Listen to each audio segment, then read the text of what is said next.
Hey guys, young Psychonaut here, and I know it has been some time ago that I posted a video. Don't worry, I'm still doing it, but I've been very busy with school. Just so you guys know, I didn't forget about the channel. So today we're going to be talking about my experience with O-DSMT. So what is O-DSMT? O-DSMT is basically a metabolite of tramadol. So tramadol, as you guys may know, is an opioid-based pain reducer.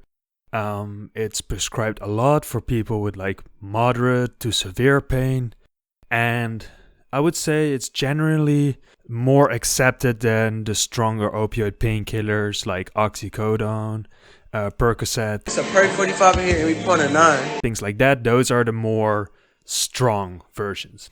So tramadol in general, I don't think a lot of people use it recreationally.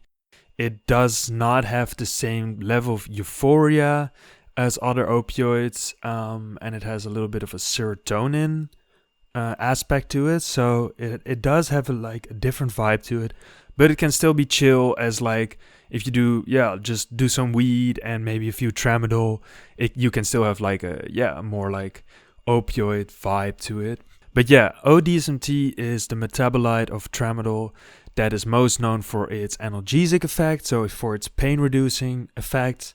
So they think that most of tramadol's pain-reducing effects is due to the tramadol that gets created.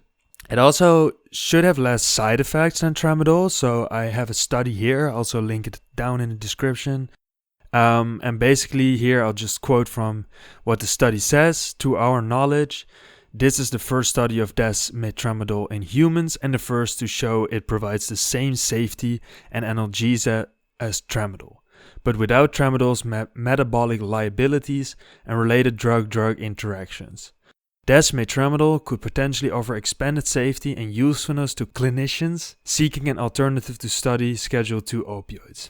So just like tramadol, as I said, O-DSMT has also some serotonin effects. So I would advise not mixing it with any type of serotonin drug like MDMA, DXM, or like even classical psychedelics, because you could get serotonin syndrome. So now onto my experience.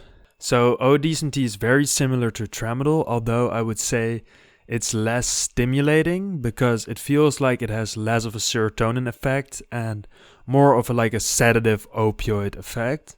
Although like the sedation is quite significant, the euphoria is not very strong. It's a little bit, but it's not like you're gonna be like on other opioids, be like extremely like feeling amazing, things like that. So I guess that's also probably the reason why tramadol is not really used as a recreational drug as much as other opioids. And O-DSMT is still chill, but it's nowhere near something as strong as like a Perc or Oxy. So keep that in mind. The sedation is pretty strong even on low doses, but I would also say that O-DSMT is way stronger than codeine. So with codeine, it does give you more of a classical opioid high, but it is also very, like you have to drink a lot of it to actually get an effect. With O-DSMT, it's not that way. You can take very little and have very strong effect. So yeah, take that in mind. It's not like lean. But yeah, I love like just the sipping aesthetic in general. That's also why I loved lean back in the day. Just, yeah, I like sipping. So this is perfect for this because it comes in a white powder and you just like dissolve it in some juice or some water or some lemonade or whatever you want. And it basically instantly dissolves and you can drink it. And I take a very small dosage, although these dosages still have like a very strong effect. So take it lightly. So I take between like 20 and 40 milligrams maybe, but like 40 milligrams already very strong. So yeah, I wouldn't take 40 that often. It also lasts pretty long, like 6 to 10 hours. So just I guess like tramadol, maybe a little bit longer. But yeah, so you don't have to redose a lot. And yeah, it's pretty chill, especially if you just want to be like sedated and chill out, maybe just like listen to some music, watch a movie. Because the music appreciation is pretty significant. It is lower than DXM, but it's still very, very much like you can really get into the music, especially hip hop for me.